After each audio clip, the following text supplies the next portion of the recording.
Hello students, welcome to EPG Pathshala. Today we will discuss preservation management and weeding out of the collection. Myself, Dr. Anil Kumar Dhiman, working as information scientist, Gurukul Kangadi University, Haridwar, Uttarakhand.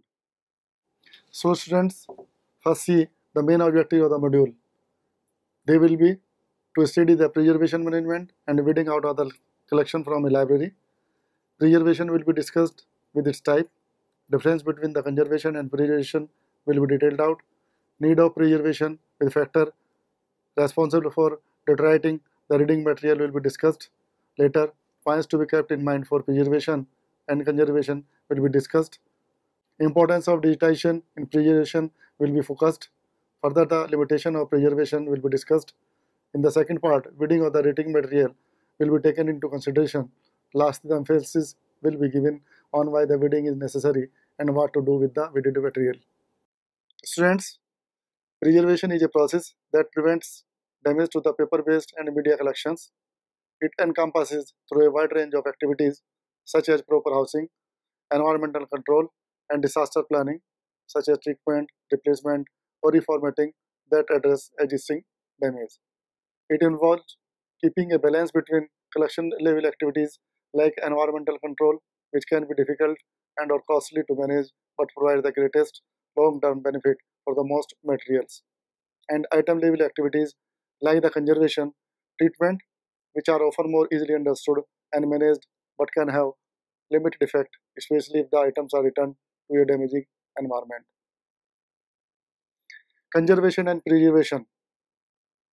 Basically, preservation and conservation are the terms which are very often used interchangeably to mean the process of keeping an object safe from harm or loss, damage, destruction, or decay, and maintaining it in a reasonably sound condition for the present and future use. However, conservation is somewhat different, that is carried out only by trained professionals with access to appropriate equipment and materials. Conservation is also an extremely labor intensive and costly exercise which very few institutions worldwide can afford. Thus, preservation is the part of conservation that is concerned with maintaining or restoring access to artifacts, documents, and records through the study, diagnosis, treatment, and prevention of decay and damage, while the conservation refers to the treatment and repair of individual items to slow decay or restore them into a usable state. Now come to need of preservation and conservation. We know most of the libraries have paper-based reading materials in the form of manuscripts, books, periodicals, paintings, drawings, charts, and maps, etc. The basic material and constituents of the physical entity contain a wide range of organic materials which may undergo a continual and inevitable natural aging process. Besides, in the book, apart from paper, the other materials like board, cloth, leather, thread, ink, adhesive, etc. are used. All these materials used are nutrition to some living organism and thus they decay easily. Therefore, libraries need to preserve and conserve the library materials from factors of deterioration and, if possible, restore their local history and local genealogical materials. Now, we will discuss factors for deterioration of documents in libraries. These may be constituted of climatic factors consisting of light, dust, and dirt, different types of insects and rodents, human beings, that may be the readers, and sometimes the staff, and disasters. Climatic factors. Sudden variation in temperature and moisture are two important climatic factors. Moisture, humidity, and dampness can also damage the paper-based documents, basically the books and journals. Dampness can ruin the paper and provide the opportunity of breeding for many injurious insects also. Dust is hygroscopic in nature, and when it is mixed with high humidity, it is transferred into dirt, and if this dirt sticks to the surface of the books, it becomes difficult to remove. Insects and rodents. Cockroach or black beetles, they are generally found in warm countries. They eat away the binding and other gummed parts of the documents. DDT powder may be used to kill them. Alternatively, camphor or naphthalene balls can be used. Fumigation and naphthalene bricks are more effective to kill bookworms. termites or white ants. They eat easily the books, files, and even the catalog cards if they are not used for a long time. Carbon disulfide or carbon tetrachloride can be used to eliminate the termites. Selenium oil may also be used in stack rooms as precaution. Silverfishes. They destroy the binding paper and the starch at night by perforating the papers, prints, photograph, catalog cards, and cardboard boxes. A mixture of sodium fluoride and fluor in a ratio of 12 into 100 would also be effective to remove them. Insects. Book lice. Very small insect may be present in thousands of numbers between two pages of a musty book. These can be avoided by using ethylene, carbon dioxide, or formaldehyde vapors. Bookworms lay their eggs on the edges of books, generally on the bottom pages and the shelves. The removal of books damaged by beetles from the shelves immediately is the only solution. Rodents include mice, rats, squirrels, and many other species. They eat and destroy materials made of paper, cloth, leather, and glue, etc. Only preventive measures for rodents, like using rodent killing materials at frequent intervals in the library, is the solution. Do. The fungi are not the insects, but they are also very injurious to the documents. They grow in humidity and form a thin whitish coating. Hot air circulation is useful for removal of the fungi.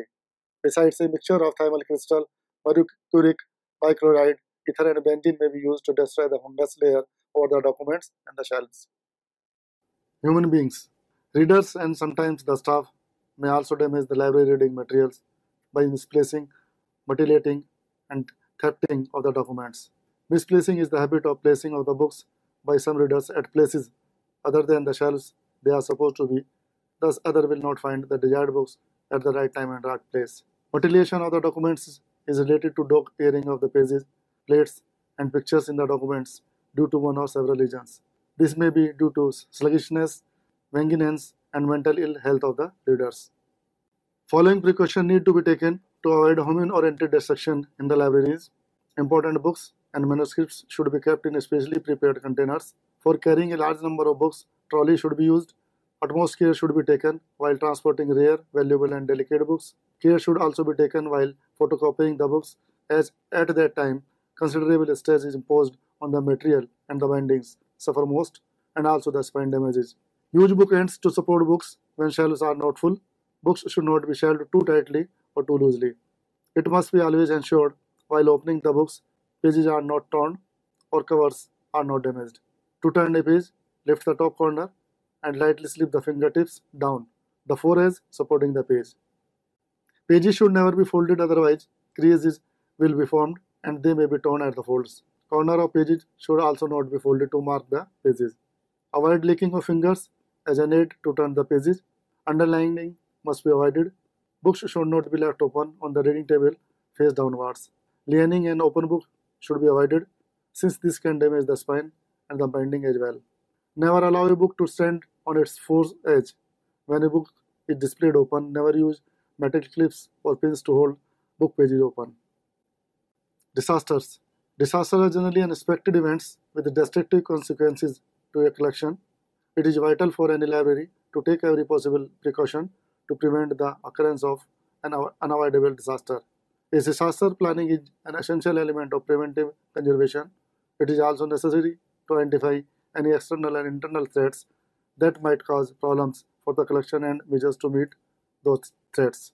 It should be mandatory for every library to have a written disaster preparedness and response plan containing description of emergency procedures, emergency supply list, disaster response outline, conservation experts, list of staff volunteers, list of external contacts, and names, addresses, home, and work telephone numbers of personnel with emergency responsibilities. Besides, library should be provided with fire and smoke detection system and automatic fire extinguishing system. Use of matchstick or open flame and smoking should strictly be prohibited inside the library premises. Inflammable materials and chemicals should not be stored inside the stacks. The telephone number of the fire office should be visibly and clearly exhibited for emergency situation. Location of emergency gate must be clearly indicated. The electrical defects and fault should be set right in time. Further, the libraries have also started to maintain a good collection of digital materials which need proper conservation. They need careful handling and proper storage condition with moderate temperature and humidity for their optimum use. Now have a look on the points to be kept in mind for preservation and conservation. Evaluation of heavily used, fragile and rare local history and local genealogical materials should be made to determine what materials need to be preserved. Fragile material are most often works printed on acidic paper and usually include most newspapers, city directories, telephone directories, and some books. Damaged bindings with inside margin too narrow to rebind may also be considered fragile materials. Rare local genealogy or local history materials are usually works of which a limited number of copies were printed and or the monetary value has escalated since their publication. Most land ownership maps and manuscript copies of fire insurance maps fall into this category. Photographic prints and negatives require special attention as they may be damaged by their emulsion, bases, mountings, display, or storage. Materials in machine-readable audio or video formats and also the digital assets require occasional use and need a special care. Preservation of library materials. Preventive preservation, which includes all forms of indirect actions aimed at increasing life expectancy of undamaged or damaged elements of cultural property. It comprises of all the methods of good housekeeping, caretaking, dusting, periodical supervision, and prevention of any possibility of damage by physical, chemical, biological, and other factors. Curative preservation that consists of all forms of direct actions aimed at increasing the life expectancy of undamaged or damaged elements of cultural property. It includes binding, fumigation, deacidification, lamination, and other jobs which are to be carried out depending upon the physical condition of the individual document. Generally, the following types of the documents are preserved in the libraries: manuscripts, old and rare books, documents of historical value, journals, audiovisual materials, newspapers, scholarly outputs of any institutes or the organization in the form of articles and theses, and government documents.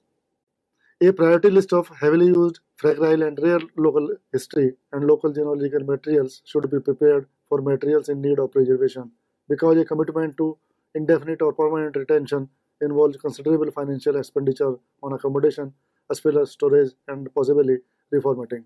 Besides, the librarian should also be in touch of standard outsourcing companies or the local vendors who undertakes the digitization work for speedy and timely digitization.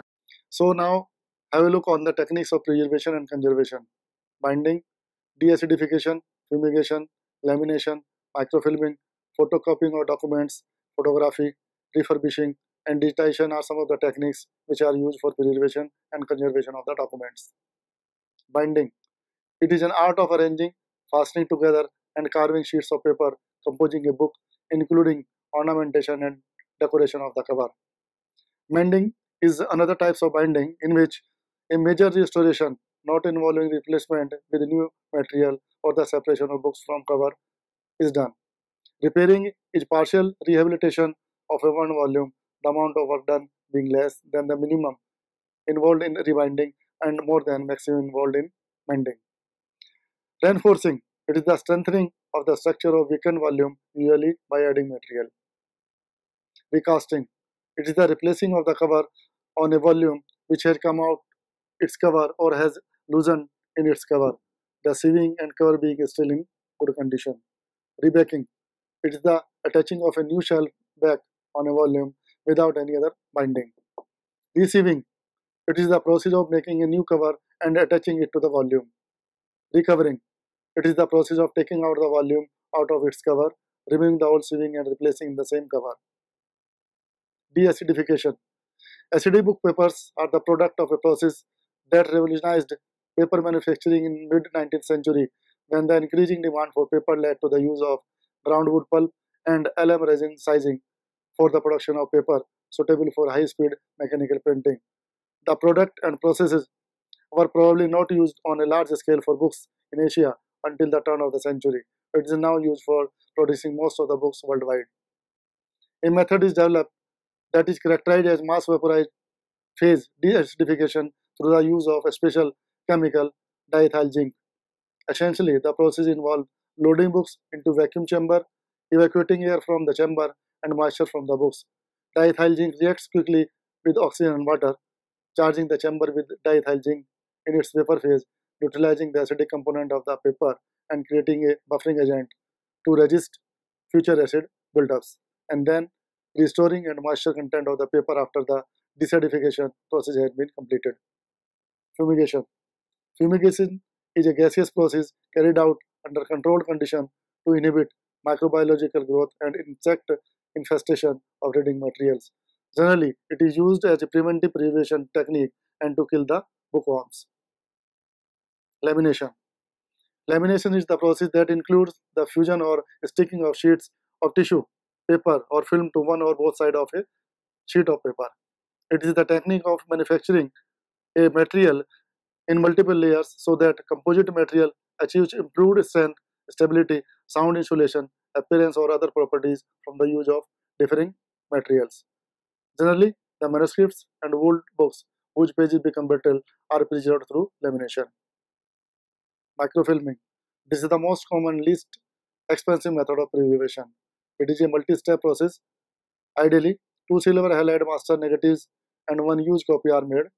One silver halide master copy should be stored in a secure offset location with temperature and relative humidity controls.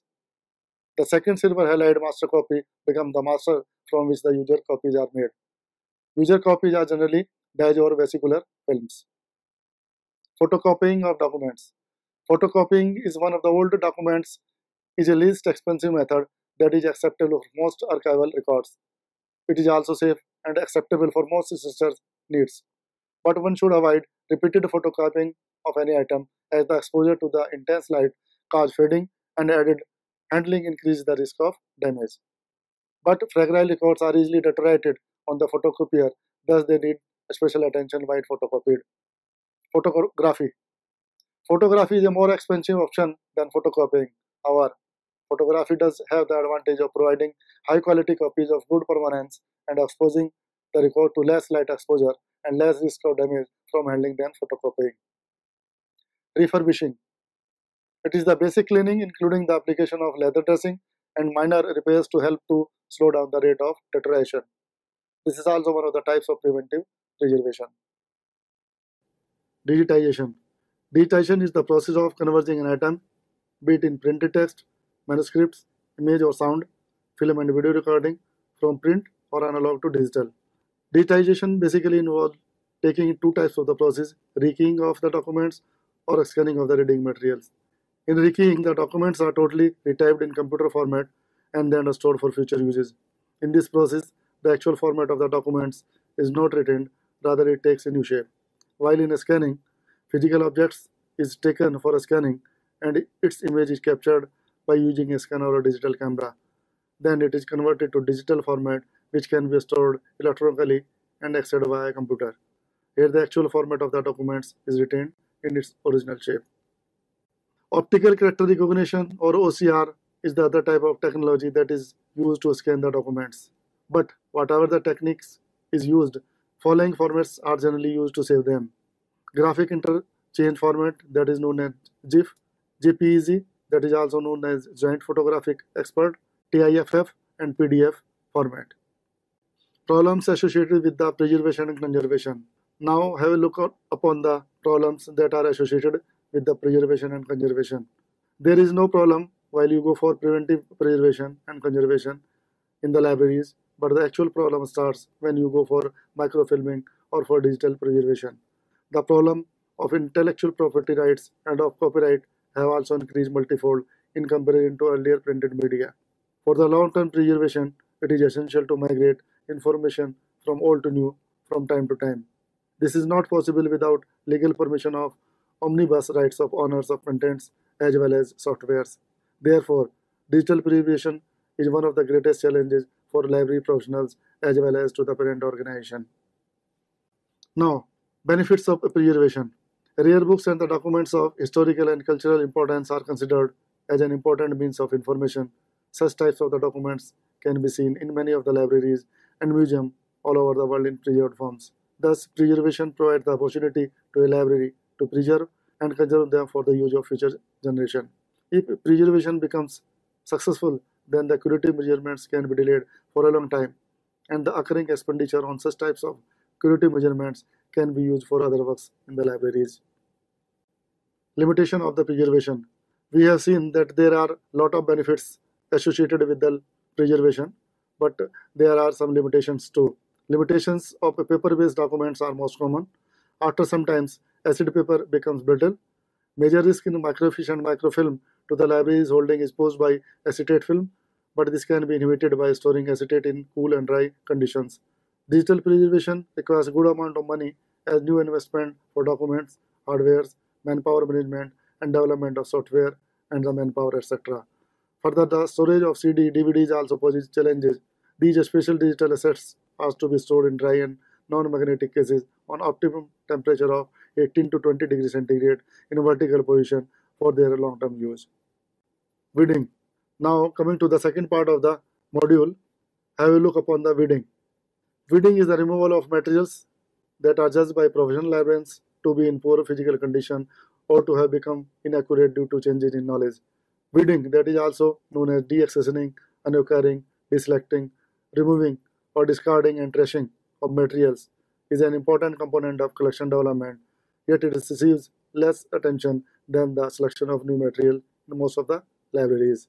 Some libraries conduct weeding of their collection on a continuous basis by weeding old edition, specific subject areas, or damaged materials, while other libraries conduct comprehensive weeding of entire collection.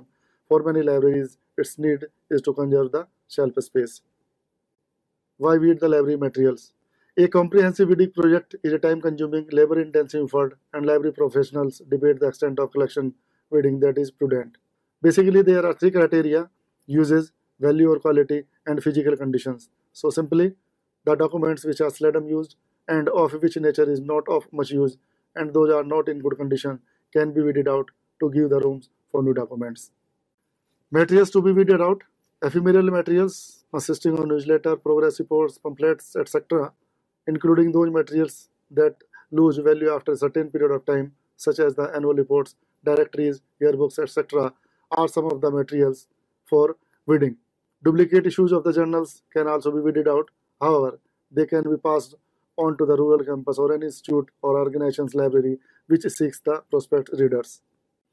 Now have a look on the negative factors that ruin a book usefulness. MUSL is an easily remembered acronym for 6 negative factors that frequently ruin a book usefulness and make it a prime candidate for weeding. M stands for misleading and or factually inaccurate. U for ugly, that means one or beyond mending or rebinding. S, superseded by a truly new edition or a much better book on the subject. T stands for trivial, of no discernible literary or scientific merit, usually of ephemeral interest at some time in the past. E for irrelevant to the needs and interests of your community. And E, the material or information may be obtained expeditiously elsewhere through interlibrary loan, reciprocal borrowing, or in electronic format. So such type of the materials can be weeded out from the library. Benefits of weeding: it saves the space, it saves the time of pattern, staff and yourself also. It makes the collection more appealing by replacing ragged, smacked books and attractive rebinds with attractive new books. It also enhances library reputation for reliability and currency and also build public trust. It keeps up the collection needs. Besides, constant feedback on the collection strength and weakness can also be received through weeding. Weeding checklist. In fact, it is a fact that most of the time, staff members do not often have the necessary knowledge in all subjects to decide what is a classic. So having one or several accepted lists provides a useful last check in the weeding process. Thus, it is useful after selecting an item for further weeding consideration to have a list to check it against for possible retention. Using a checklist is a quick way to establish the possible importance for retention of a candidate for weeding. Besides, the help of subject experts may also be sought for weeding out the collection. Now, what to do with weeded books or the documents? Once the physical items such as books, journals, or audiovisual items are withdrawn, something has to be done with them. They can be sold, donated, traded, etc. Sell it. Weeded material can be sold out to the public either at a large annual sale or from a continuous sale track, or to a used book dealer or pulp dealer, usually in large lots or through online sales. Donate it. Weeded material can be donated to a hospital, nursing home, adult or juvenile correctional facility, charitable institution, a school district, or to a small library struggling toward system membership. Trade it. Weeded material can also be traded out with another library or with a used book dealer for a book your library can use. Recycle it. Weeded documents can also be recycled by using a local contractor, perhaps in cooperation with local government agencies. That's right. This is the last option. When the material is of such type that neither it can be donated or sold out, then it can be destroyed by burning in an incinerator or by tossing it into the trash. If the latter method is used, be sure the books would not be seen by someone passing. Citizens might misunderstand the reason for destroying valuable books. Further, after weeding out the material from the libraries, it is essential to make sure that follow-up is done in updating library access register, catalogs, and the website to reflect weeding material. Besides, a list or file of withdrawn items is to be kept for further reference purpose that can assist in knowing what happened to a work that is requested or turns up later. So in conclusion, we can say weeding is an art of keeping the library collection current, accessible, and tailored to users' needs. It gives necessary room to the new coming documents and also to maintain update collection in library. However, the weeding a library's collection can be a daunting task, particularly if some time has passed since all or part of the collection has been critically evaluated. Sometimes librarians are also reluctant to weed their collection due to possible repercussions from administration, faculty, or the community when large number of books are discarded. Other librarians may be reluctant to weed for fear of discarding material that may become important for future historical research. That the concept of preservation is now gradually becoming a central issue in the modern librarianship. There is also an age-old saying that prevention is better than the cure. So is the case with the libraries, where prevention is not only better but more often than not, but also cheaper than the cure. There is no library which cannot afford to take precautionary measures against fire, flood, theft, and mold, and also insect infestation. For salvaging material which had suffered from these disasters is extremely expensive in terms of human and financial resources. Thus, various types of serious disasters are often caused by circumstances which could have been avoided at little cost. But preservation and preventive conservation both play a key role in preserving the documentary heritage for posterity. Therefore, in every library, at least preventive conservation should be practiced to keep the documents in healthy, good, and usable condition. As far as the curative preservation is concerned, digitization seems to the best solution. However, digitization efforts in a library require a good assessment of user needs, a clear understanding of the value of individual information sources, and a strong project management skills. If we summarize the reading, it is an art of keeping the library collection current, accessible, and tailored to the user needs. It gives room to the new coming documents and also maintain update collection in the library. However, despite of valid reasons for reading, some librarians are reluctant to read their collection due to possible repercussion from administration, faculty, or the community, and others may be reluctant to read for fear of discarding material that may become important for historical research.